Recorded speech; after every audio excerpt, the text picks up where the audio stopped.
नमस्कार दर्शक बंधु ओढ़णी धारावाहिक ज्योति कहे कि चोरा हविलदार कौन चाहूच तमें केमिति कहि पारल ए सबू। स्नेहा कहे कुह रुद्र चाहिए कौन मते उत्तर दियो। रुद्र कहे ज्योति सहित मोर बाहाघर हो सारी मथरे मु सिंदूर देछि।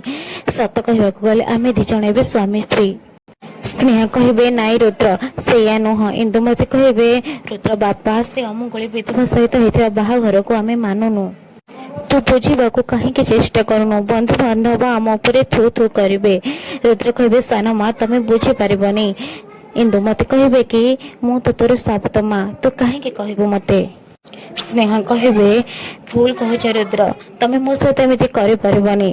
भद्रदेवी आसी कहे बंद कर तो तमसा एठी की तमसा चली। रुद्र ए घर ज्वाई आ ज्योतिर स्वामी। इंदुमती कहे माँ ठाकुराणी तमें तम घर सहित आम घर भांगी दौछ।